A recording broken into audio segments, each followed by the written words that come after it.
ఆదియందు దేవుడు భూమ్యాకాశములను సృజించెను. దేవుడు వెలుగు కమ్మని పలుకగా వెలుగు కలిగెను. దేవుడు జలముల మధ్య నొక విశాలము కలిగి ఆ జలములను ఈ జలములను వేరుపరచునుగాకని పలికెను. దేవుడు ఆ విశాలమునకు ఆకాశమని పేరు పెట్టెను. ఆకాశము క్రిందనున్న జలము లొకచోటనే కూర్చబడి ఆరిన నేల కనబడునుగాక. ఆరిన నేలకు భూమి అని పేరు పెట్టెను. జలరాశికి ఆయన సముద్రములని పేరు పెట్టెను. దేవుడు గడ్డిని విత్తనములిచ్చు చెట్లను భూమి మీద తమ తమ జాతి ప్రకారము ఫలమిచ్చు ఫలవృక్షములను భూమి మొలిపించుగాకని పలుకగా ఆ ప్రకారమాయెను. దేవుడు పగటిని రాత్రిని వేరుపరచునట్లు ఆకాశ విశాలమందు జ్యోతులు కలుగునుగాకనియు భూమి మీద వెలుగిచ్చుటకు అవి ఆకాశ విశాలమందు జ్యోతులయుండుగాకనియు పలికెను. దేవుడు ఆ రెండు గొప్ప జ్యోతులను అనగా పగటిని ఎలుటకు పెద్ద జ్యోతిని, రాత్రిని ఎలుటకు చిన్న జ్యోతిని, నక్షత్రములను చేసెను.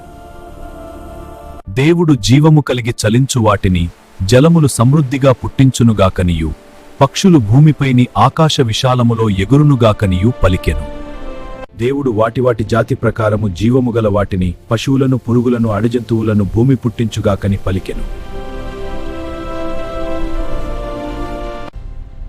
ఆకాశమును భూమియు వాటిలోనున్న సమస్త సమూహమును సంపూర్తి చేయబడెను.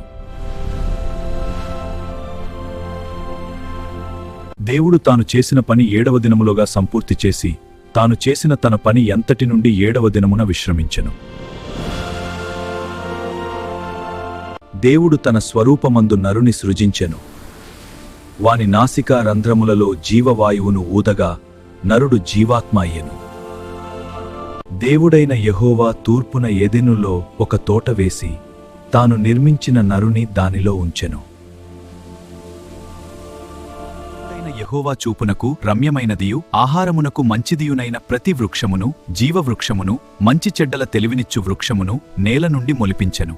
దేవుడైన యెహోవా ఆదామునకు గాఢనిద్ర కలుగజేసి ప్రక్కడము కముకలో ఒక దానిని తీసి ఆ చోటును మాంసముతో పూడ్చివేసెను. దేవుడైన యెహోవా తాను ఆదాము నుండి తీసిన ప్రక్కటెముకను స్త్రీనిగా నిర్మించి ఆమెను ఆదాము నొద్దకు తీసుకొని వచ్చెను.